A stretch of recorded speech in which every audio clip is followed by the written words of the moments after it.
Welcome to Charter Local Edition. I'm Brad Pomerance. We're joined today by Curt Hagman. He is a member of the Board of Supervisors in San Bernardino County.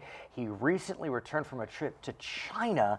I know you are a big booster of bilateral relations between China and your county.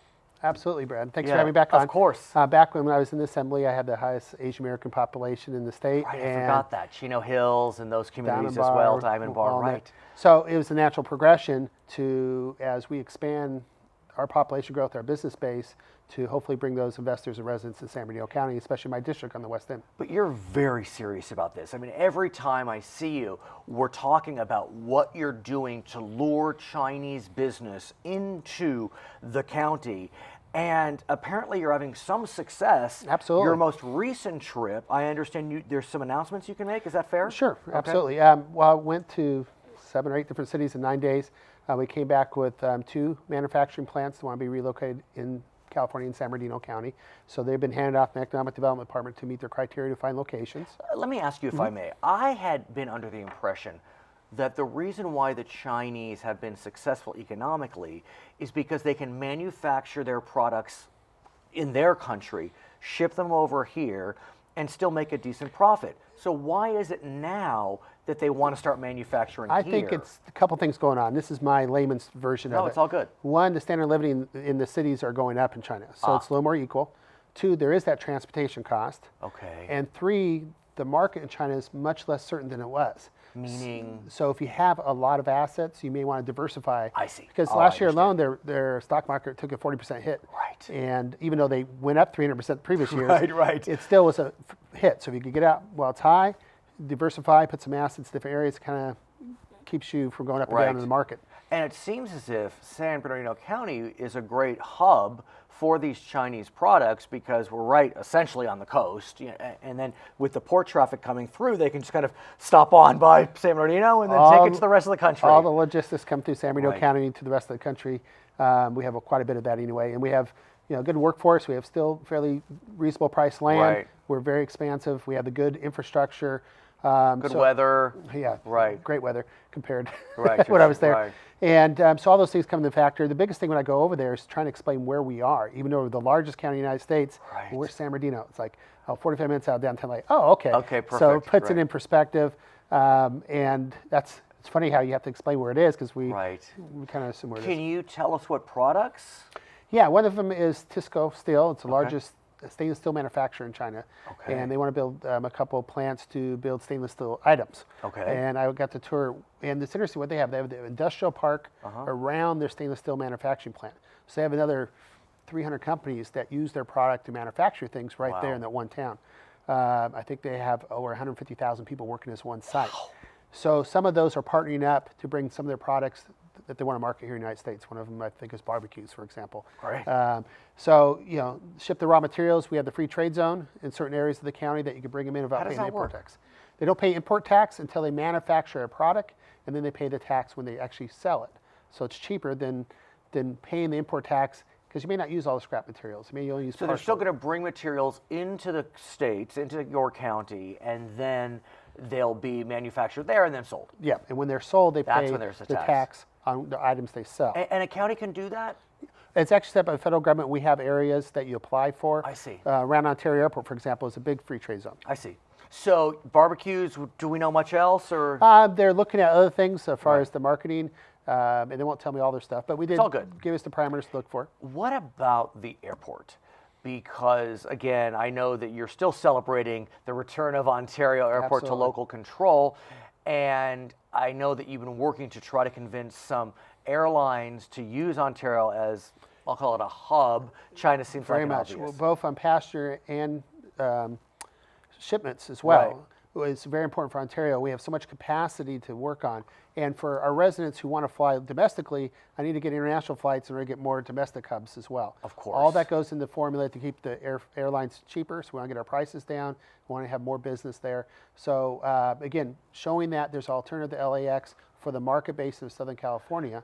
The secondary markets from Asia is very interested, and they already have agreed a couple flights to start coming starting next year. Okay. I can't announce who those airlines are yet, but they're very excited to have those international flights. Right now we have one flight a day to Mexico, but we have the capability of really expanding to a lot of international flights. So hopefully next year we'll see some international flights to China.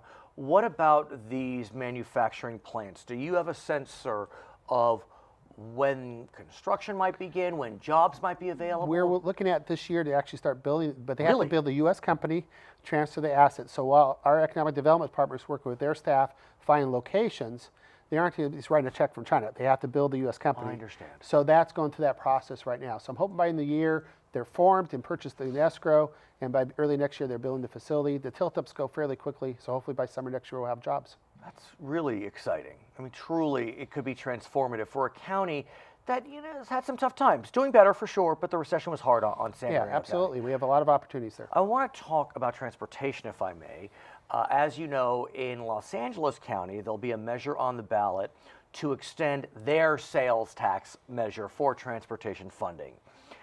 If it passes, it would seem that the Gold Line will continue to be extended through the San Gabriel Valley.